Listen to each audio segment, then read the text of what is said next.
Olá, pessoal, tudo bem com vocês? Eu sou Cássio Azeredo e hoje a gente vai conversar um pouquinho sobre iluminação cênica. Bora para a oficina?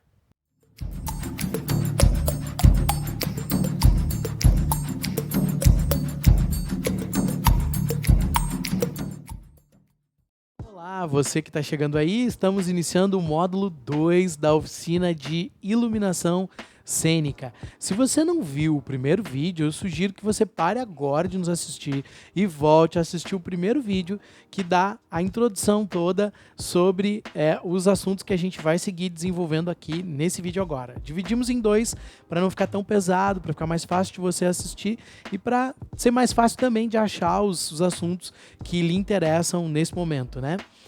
Lembrando que essa oficina ela é financiada pela Lei Aldir Blanc, no município de Montenegro, uma lei que veio, então, em socorro a todo o setor cultural, a toda a cadeia produtiva da cultura, uma das mais afetadas com a pandemia causada pela Covid-19, tá bem? Então, obrigado por você estar nos assistindo. Eu sou Cássio Azeredo, produtor, iluminador. Estou aqui trazendo algumas contribuições sobre o tema de iluminação cênica para que a gente juntos consiga ampliar o conhecimento nessa área que até pouco tempo era tão pouco pesquisada, tão pouco falada, né? Felizmente hoje a gente já tem uma realidade mais bacana.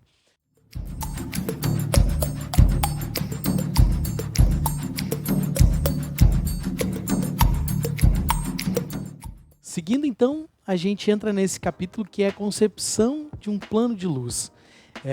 Para mim, de tudo que a gente comentou aqui até agora, o mais difícil, o mais subjetivo de todos os capítulos, né? Porque não tem uma fórmula para conceber um plano de luz, não tem um certo ou um errado, né? E é onde, para mim, o iluminador, né, é mais artista criador mesmo, né? Porque aqui, quando ele está concebendo esse plano de luz, ele está utilizando diversas memórias que ele tem, a percepção que ele tem sobre determinadas, sobre a vida de uma forma geral, mas também a percepção que ele tem sobre a obra, né? Então aqui é muito importante pensar, por isso no primeiro vídeo a gente bateu bastante na tecla de que é fundamental o iluminador junto ao longo de todo o processo de criação do espetáculo, e aqui é onde a gente percebe a importância dessa presença, porque o iluminador ele também vai ser criador, concebendo junto com toda a equipe as questões que dizem respeito à luz,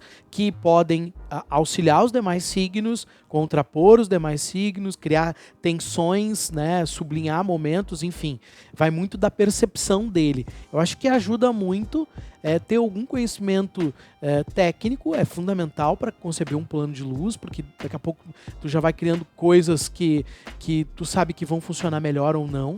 É fundamental ter um cuidado para não criar o que a gente chama de um elefante branco, né?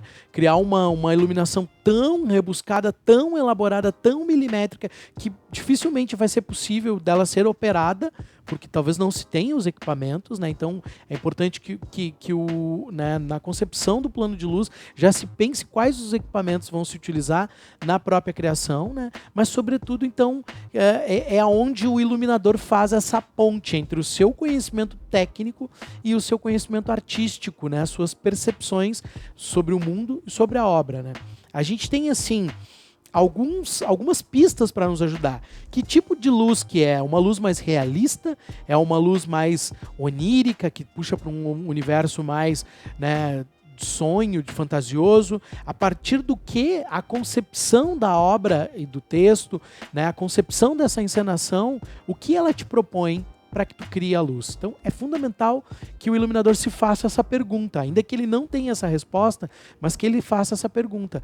Qual é a concepção dessa obra? Por onde a luz transita para contribuir, contrapor, enfim, mas para, de forma geral, se colocar dentro dessa encenação. Isso é muito importante. Os equipamentos necessários, né? Já comentei que é fundamental que o iluminador pense equipamentos que o grupo tenha disponível, os espaços tenham disponível, ou que pense dispositivos que o grupo mesmo possa levar junto, né, para operar. Citando novamente, no outro vídeo eu citei o espetáculo Luiz Antônio Gabriela.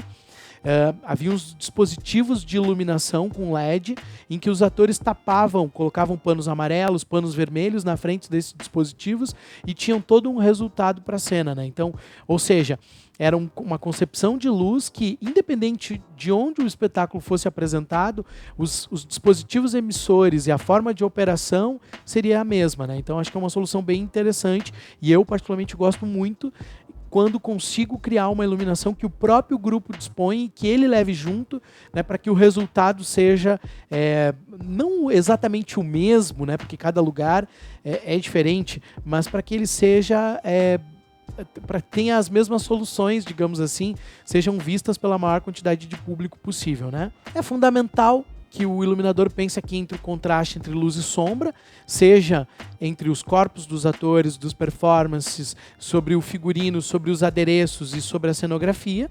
Porque, né, conceber uma luz para um espetáculo que não tem um cenário ainda é uma coisa. Para um espetáculo que já tem um cenário pronto, pensado, é completamente outra, né? Que ele pense a aplicação de cores que serão necessárias para o espetáculo, né? Isso é muito importante. E os acessórios, luz negra, projeções, criações artesanais, enfim, os dispositivos de luz. Não tem muita forma, parte desse senso estético do próprio iluminador, criador dessa luz, em consonância junto com o diretor, o grupo, a equipe de criação do espetáculo.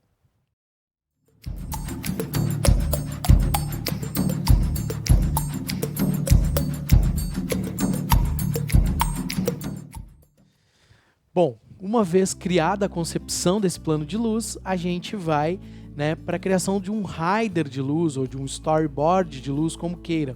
Acho que a nomenclatura mais utilizada é mesmo rider de luz, né? Que é a forma que o iluminador diz que tem que acontecer a montagem e a operação da iluminação que ele criou, né? Então, não há também no Brasil uma padronização de como tem que ser esse rider de luz, tá? Isso é bem importante. Cada iluminador acaba criando a sua forma. Isso tem melhorado bastante, principalmente com os softwares de criação de luz, né, como o EasyWig, o Capture, né, o LumiKit, uma série de outros softwares, acabam te dando também uma planta de luz. Então, cada vez que a gente, como montador de luz, recebe uma planta, a gente fica mais ou menos, já tem uma ideia, esse aqui foi montado em determinado software, esse aqui foi montado em determinado plataforma, porque a gente meio que conhece, né? Basicamente, você precisa dizer quais os refletores, qual a quantidade de refletor, qual é o tipo de refletor que vai ser usado, onde ele vai ser posicionado nas varas de luz ou nos dispositivos, né, de fixação da iluminação, de forma a orientar quem vai montar. Eu sempre penso assim, quando eu crio um espetáculo como iluminador, eu preciso tentar dizer para quem vai montar de maneira mais precisa como eu quero que seja montado a luz, que vai surtir um efeito mais interessante no momento da operação. Isso quando eu não vou junto para operar. A gente passou por diversas etapas nisso, né? Eu vou mostrar para vocês aqui na tela, dá uma olhada nos gabaritos que vinham juntos, que a gente conseguia com as empresas que vendiam luz. Esses gabaritos, como está na tela, você desenhava a lápis mesmo, preenchia eles dentro e fazia seu plano de luz completamente à mão. Eu não cheguei a usar esses gabaritos, tá? Porque eu sou dessa nova geração de iluminadores, eu já sou filho dessa questão digital toda, mas devia ter sido muito interessante desenhar um por um, né, os refletores ali que iam dentro de um plano de luz.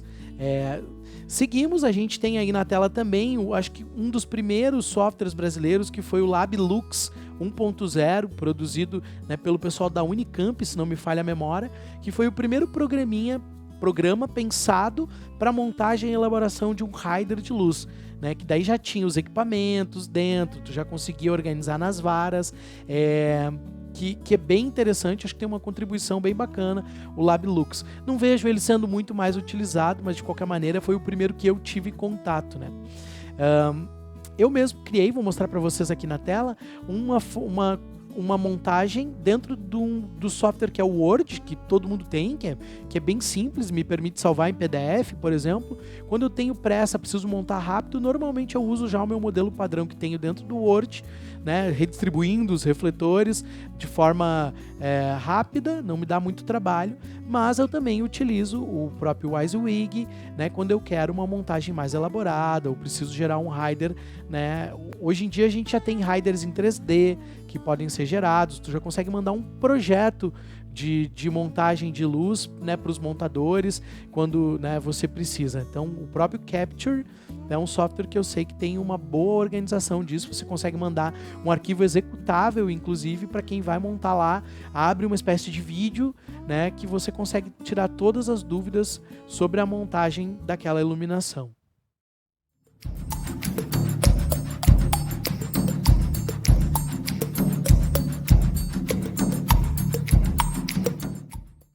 Por fim, então, eu deixei para o final, ou quase final, digamos assim, a questão da operação de luz, né, e as consoles de operação. Veja que eu não coloquei as consoles junto com os equipamentos, lá quando a gente teve um capítulo específico para falar sobre os equipamentos, porque eu acho bem importante a gente agora dar uma olhada com carinho sobre as consoles, né, as mesas de luz.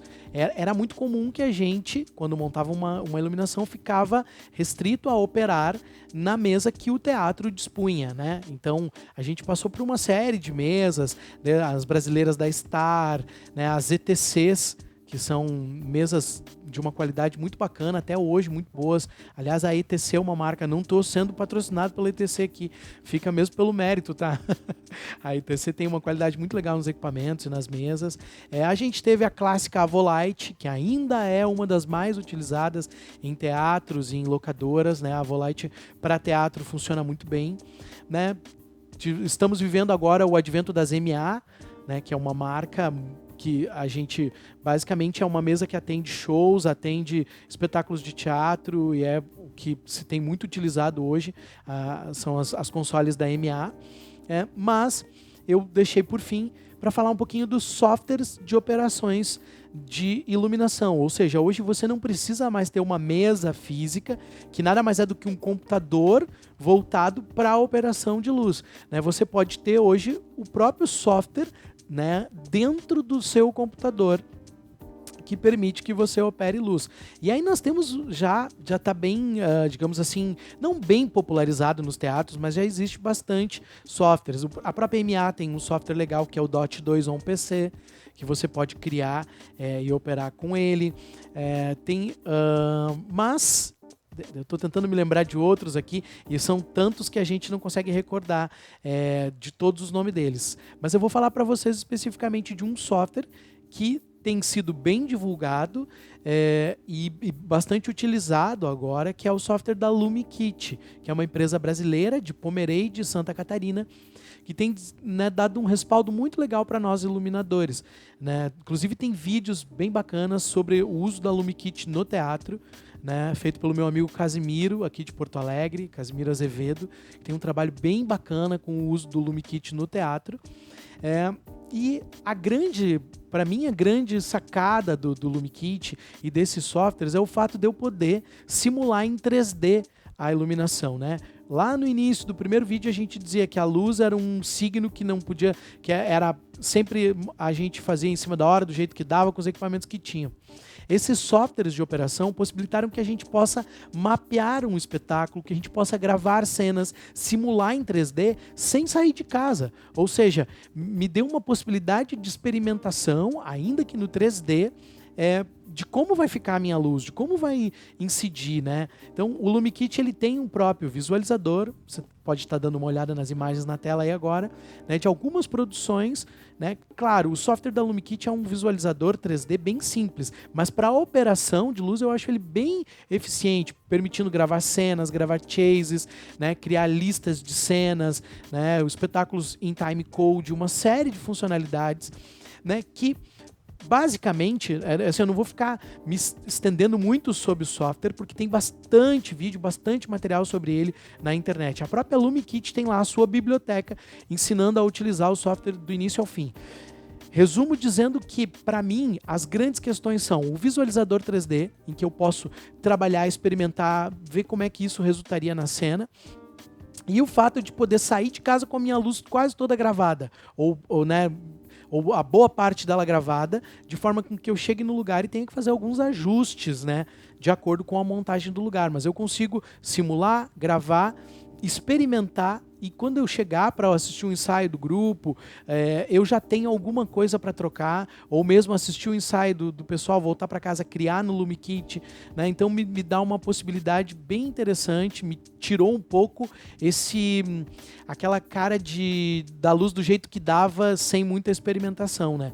Então eu acho que esse é o grande barato desses softwares, que são ferramentas importantíssimas que estão se popularizando cada vez mais, né? Falei aqui do LumiKit, falei também do Dot 2 on PC, mas aí a gente tem o WYSIWYG, que é um software muito legal, que aí tem um realismo muito grande, que dialoga com o AutoCAD e outras plataformas de criação, e o Capture, que é um baita software, entre tantos outros. Assim, eu fechei meu guarda-chuva nesses para poder contar para vocês, assim, que valeria a pena uma boa pesquisada, né, que são ferramentas que facilitam muito o nosso trabalho. Bom, estamos então chegando ao fim dessa nossa breve oficina de iluminação cênica, né? E eu queria deixar para vocês algumas indicações que me ajudaram a compor esse material. Os livros a gente já falou lá na biografia, né? No primeiro vídeo a gente falou um pouquinho sobre os livros que compunham, que são novas referências para quem está pesquisando luz, né? E com a felicidade de que agora tem alguns materiais em que a gente pode analisar e aprender com a experiência de outros. Mas eu queria deixar para vocês aqui algumas referências que me ajudam bastante. O primeiro é um canal que surgiu agora ao longo da pandemia, chama Da Ideia à Luz, criado pelo Marcelo Augusto Santana e o Wallace Rios, duas pessoas importantíssimas para a iluminação cênica. Estão fazendo um projeto chamando iluminadores do Brasil inteiro para falar sobre seus processos criativos. Então acho que vale a pena, para todo mundo que curte iluminação cênica, vale a pena dar uma paradinha e olhar esse canal. Tem vários vídeos com os principais nomes da iluminação do Brasil falando sobre seus processos criativos. Como eu citei o software da LumiKit, eu vou sugerir também que você assista os vídeos, sobretudo o vídeo LumiKit no Teatro, do Casimiro Azevedo. São 4 vídeos em que ele mostra do zero, né, a operação de um plano de luz dentro do software da LumiKit, vale a pena olhar. E todos os outros vídeos da biblioteca LumiKit, que aí também tem uma boa utilização do software ali. Então, vou deixar essas 2 indicações, entre tantas as outras que a nossa internet poderia nos dar, mas eu acho que essas 2 foram bem significativas para a montagem deste material aqui. Deixo então na tela, se você quiser conhecer um pouquinho mais do meu trabalho. Acho que você pode me chamar ali, tem Facebook, Instagram, né, nas redes básicas, Cássio Azeredo, mas eu deixo um convite para o site da marcaproduções.com.br, tá na tela aí, que é o site da nossa produtora, contando os projetos que a gente desenvolve, e o meu portfólio de criação e iluminação cênica, que está na plataforma Behance, onde tem ali as minhas principais criações em luz, aí, especificamente, se você quiser conhecer um pouquinho o meu trabalho. Então, muito obrigado a você que nos assistiu até aqui, que esteve conosco nessa oficina. Quero deixar um agradecimento especial ao meu amigo técnico, colega Vinícius Almeida, que é responsável por essa gravação. Agradecer também a Karine, que nos ajudou nessa tarde de hoje, né? Então, obrigado a você, a Lei Aldir Blanc Montenegro, mais uma vez, um agradecimento à Prefeitura Municipal de Montenegro, Secretaria de Cultura, Conselho de Cultura de Montenegro, SESC, por terem encampado, né, o uso dessa lei e feito com que ela chegasse na ponta nos artistas que precisam desse recurso tão importante agora, nesse momento de pandemia. Fica o convite. Né, estou aqui aberto à discussão, à troca. Se você quiser mandar um e-mail, faz um sinal de fumaça lá, acessa nas redes que a gente segue conversando sobre luz cênica. Valeu, galera. Brigadão.